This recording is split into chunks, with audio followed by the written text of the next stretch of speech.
आखिरी डिलीवरी। एक बार एक अमीर दंपत्ति अपने घर में नया साल मनाने के लिए एक बड़ी पार्टी का आयोजन कर रहे थे। इसके लिए वे बाजार में खरीदारी करने गए, जहां हर चीज बहुत महंगी थी और दाम तय थे। अपनी प्रतिष्ठा बनाए रखने के लिए उन्होंने बिना झिझक हर चीज खरीद ली। सारा सामान खरीदने के बाद उन्होंने एक कुली को बुलाया जो उनका सामान उनके घर पहुंचा दे। जो कुली आया वह काफी बूढ़ा था, स्वस्थ नहीं दिख रहा था, उसके कपड़े फटे हुए थे और ऐसा लग रहा था कि वह अपनी दैनिक जरूरतें भी पूरी नहीं कर पाता। दंपत्ति ने उस कुली से पूछा कि सामान पहुंचाने के कितने पैसे लगेंगे। बूढ़े कुली ने सिर्फ 20 रुपए मांगे, जो वहां के बाजार रेट से कहीं कम था।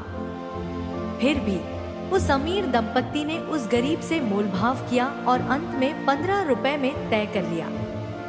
वह कुली इतनी गरीबी में था कि उसे एक वक्त की रोटी भी मुश्किल से नसीब होती थी, इसलिए वह जो भी मिल रहा था लेने को मजबूर था। दंपत्ति बहुत खुश थे कि उन्होंने कितनी अच्छी मोलभाव की और उसे 15 रुपए एडवांस में दे दिए और अपना पता देकर घर लौट गए। 1 घंटा बीता, 2 घंटे बीते, लेकिन कुली अब तक उनका सामान लेकर नहीं पहुंचा था। पत्नी गुस्से में अपने पति से कहने लगी, मैं तो हमेशा कहती हूँ ऐसे लोगों पर भरोसा मत किया करो, लेकिन तुम कभी मेरी नहीं सुनते। एक ऐसा आदमी जो खुद एक वक्त की रोटी नहीं खा सकता, तुमने उस पर सारा सामान सौंप दिया। अब तक तो वो सारा सामान लेकर भाग गया होगा। हमें तुरंत बाजार जाना चाहिए और पुलिस में शिकायत दर्ज करवानी चाहिए। दोनों बाजार की ओर चल पड़े। रास्ते में उन्हें एक और कुली मिला और उन्होंने देखा कि वह उनका ही सामान ले जा रहा था।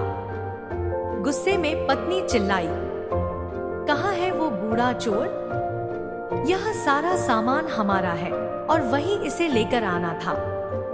लगता है तुम जैसे गरीब लोग मिलकर हमारा सामान चुरा कर बेचने जा रहे हो। कुली ने शांत स्वर में जवाब दिया, मैडम कृपया शांत हो जाइए।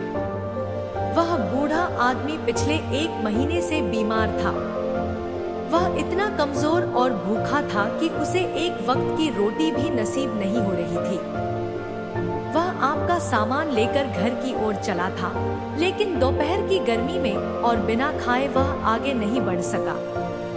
वह रास्ते में गिर गया और मरने से पहले मुझे 15 रुपए देते हुए बोला, मैंने इस डिलीवरी का एडवांस लिया है, कृपया यह पता है वहाँ सामान पहुँचा देना। मैडम, वह आदमी भूखा था, गरीब था, लेकिन ईमानदार था। मैं तो बस उसकी आखिरी डिलीवरी पूरी करने जा रहा हूँ। यह सुनकर पति की आंखों में आंसू आ गए।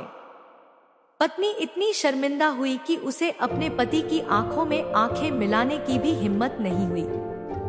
कहानी का नैतिक: ईमानदारी का कोई वर्ग नहीं होता। किसी की सामाजिक या आर्थिक स्थिति के आधार पर उसका मूल्यांकन न करें। हर किसी का सम्मान करें और जरूरतमंद को देना सच्ची नेकी है।